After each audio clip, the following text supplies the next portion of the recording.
So that'll take us on to The Flash, issue 63, Mark Waid writing with Greg LaRocque on the art. This is the second part of Year 1, Born to Run. Well, that does kind of rhyme, actually. I never really thought about it, but it almost does. I mean, it depends on your accent, I suppose. Yeah. One run. Yeah. Yeah, one run. I don't feel like it does in mine. Yeah, whatever. Not as much. Anyway, so Wally gets dropped by light at the end of the last issue. And I do like that it comes back to present day for Wally. You know, I like the atmosphere here of just like him in a rainy day, as you know, a storm up above. Like just a little bit to set the tone of like, telling the story again before we go back in. and just recalling just this is such a coincidence that set off this chain of events of him reminiscing that just makes you go, this has got to be building to something in the present as well, right? Mm-hmm. Yeah, because that's one of the things it even says in the narration at one point later is like, you know, we thought it was such a coincidence that I get hit by lightning in almost the exact same way that the Barry did. You know, we didn't learn till much later exactly what caused that. You know, there is a reason for it. Yeah. So something obviously Waid is going to be dabbling with. So he's telling the story, and what I like about this is that Barry just assumes that he's probably got powers now, and he immediately wants to test it. And I actually did laugh out loud when Barry just sort of knocks over a microscope, which, by the way, microscopes are not cheap pieces of lab equipment. I just want to point that out here. So he goes for the microscope. He just tips it over, expecting Wally to just, you know, snap into action. You know, I've seen in Spider-Man 1 where they're in the cafeteria and he trips and all the food's going and he he's expecting that. He's expecting that moment with the microscope, and it doesn't happen. I guess his thing is, if Wally doesn't catch it, he'll just get it anyway. Right before it hits the ground. Yeah. But he doesn't though, does he? Well, we don't actually see. We don't see it hit the floor. You see it fall and go past Wally, and then the next thing you know, it's the next panel of Wally holding it, and maybe he picked it up, or maybe Barry handed it to him. I think it's funnier if it did hit the floor, that Barry was so confident that Wally was going to pick it up that he was so unprepared that he didn't actually grab it. I think that makes it funnier. It makes it a little bit sillier. But and I like that he doesn't just go, oh, well, I guess you don't have powers then. You know, he actually thinks, okay, you know what, I actually got a little bit for me to kick me in as well. And he does this test where he takes Wally out and tosses a baseball. And says, oh, it's just a normal throw. Don't worry about it, Wally.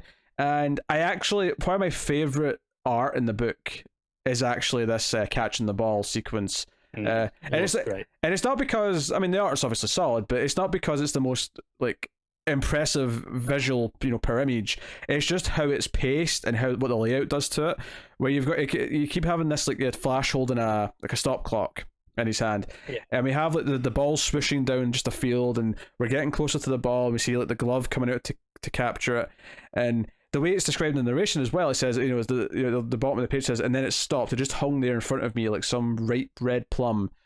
And, you know, and it cuts to the next page, and he's like, you know, diving in the air and grabs it. And he's like, hey, got it, Flash. And he turns around, and behind him, it's like a mile to the Flash, and there's like just a streak of fire on the ground. It's like, you know, like Back to the Future tire tracks kind of thing. There's just this. He's like, oops. I think this couple pages here, this sequence of him catching this ball, the actual chasing after it, and then the realization of what he's actually done, is just a perfect piece of comic art. And it's not, maybe, and it may not be to your taste, like from a comic art point of view, but I think it just, the way it tells its story is so sequentially beautiful. Honestly, I think the key is all those little panels of the stopwatch. I think that's what gives it the pace, because it breaks up the flow enough that it feels like it's taking some time. And then you look at it and go, it's barely, it's barely going. Yeah. But the ball is absolutely getting closer towards us. I think that's what makes it interesting. So the first panel, you see it's going away from you. Every other time, though, it's moving towards you. So it feels like it's coming at you. It's getting closer to you. So you're waiting for that anticipation of it, getting stopped before it gets to you. It's just great craft. It's just great comic book making craft. And it's so Wally rushes off out of the city and steals someone's hat. Steals a cop's hat and puts it on some random person in the city. Barry catches up. Now, my only critique of this arc so far is that for the second issue in a row, there's a random criminal thing happening in the middle of the city. Like a big deal was like a shootout, and there's like, you know, a gang of thieves who are like running for the cops. Crime was rampant at the time. Apparently. Flash was not enough of a deterrent. That's it. There is a weird moment here where they kind of like Wally kind of points out, hey, I think these are the same guys we got earlier. What's going on? Something weird's going on. And this is alluding to what the villain of the arc is going to be. I'm sure we're going to get into more of that. There's just a little tease for where we're going. And it shows Wally, stopping bullets for the first time because he's... Well, not stopping. I think that was the important part. Redirecting. He's aware of physics enough that he can't just stop them. He has to move them and let it kind of play out. Yeah, and it has to be next to a building site or whatever, and they form a wall of bricks around the criminals, so they're trapped, and they speed off, and Barry gives them the talk about not letting anyone know who he is, because for all the various usual superhero reasons, and also here's this ring with a costume, and it is literally just the Flash's outfit but for a kid size. And it's not a kid size at first. Barry, alters it in super speed just to this'll do for now. Yeah, and if I remember correctly, he doesn't get like the yellow traditional Kid Flash outfit in this arc. I don't think he does, from my memory.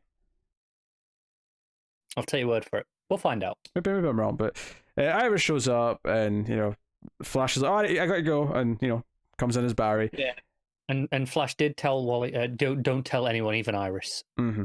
Yes. So that's kind of the end of the issue. He's all excited.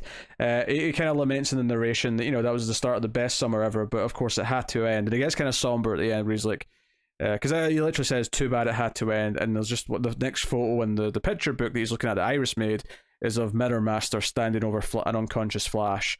So that gives you like a tinge of like, okay, there's going to be a darker, villainous side to this summer. Yeah, and I love in the art on that very final panel, you can see Wally's reflection looking into the photo because it's in a frame. Yeah, it's in a frame. It's a nice touch because we're talking about Mirror Master, so the fact that we're actually dealing with a reflection is just and I just think it's nice as well. Like the idea of it's a picture in a frame. It would be really easy just to show us that, and we'd get it, and that's fine. But to go the extra step of having that somber look in the reflection really sells the final moment as a final panel rather than just being a really what would have been much simpler. And Wally also laments just before this that he shouldn't have let the newspapers name him because he became Kid Flash and he couldn't do anything about it. Once the name stuck, that was it. There was no change in it. That's the rules. Yeah. So, no. How did you feel about the second issue of the run proper? Yeah, I think it's real solid. It's greatly paced. It goes in so fast, this issue. I really like that sequence out in the training sequence with the ball, essentially. They're a year one with a training sequence. My God, what a novelty!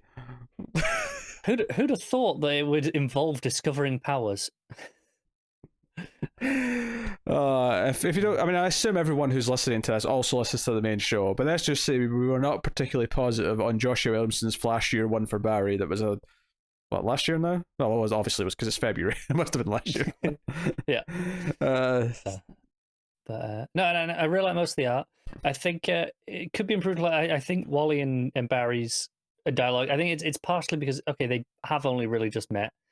I think it's just that the chemistry's not quite there between them really yet, and maybe that's an intentional writing that these people don't really know each other. And I'm including Barry as the Flash in this as well. Yeah, one thing I do know happens by the end of this arc is that he does tell him who he is. Like that's a thing that becomes a factor. So it's one of those things where that becomes a matter of trust. Like how can I expect him to trust me if I don't trust him? So I'm going to go out on a limb and say it is intentional. That it's like it's supposed to feel a little bit stilted because there is this kind of like barrier between them right now. Yeah, I think it probably is. However, even so, it does make it slightly less enjoyable to read because they are like the only two characters for 90% of it. Yeah, my only real complaint is that the actual hijinks of the criminals after the first half of the issue is just a bit generic and just kind of whatever. I don't think that's anywhere near as good as the training. But I love the ending though. I love how it kind of like just sets this tone for there was a darker experience that summer. That obviously they made it out of it because Barry was still the Flash for years and Wally's still here, so it's not like it the end of their death or anything like that, obviously. But there was a sinister part to it that we're getting to. So that's cool. What are you giving it? Let me just 7.5 is what I've given it. Yeah, I like it more than you do. I think we go with 8.5. I think it's a really good issue, and I'm really impressed with how it. That training sequence especially is just a great, sequence. It nails exactly the feeling that it wants the character to have and emulates it for the audience. That's So, yep, 8.5 for me.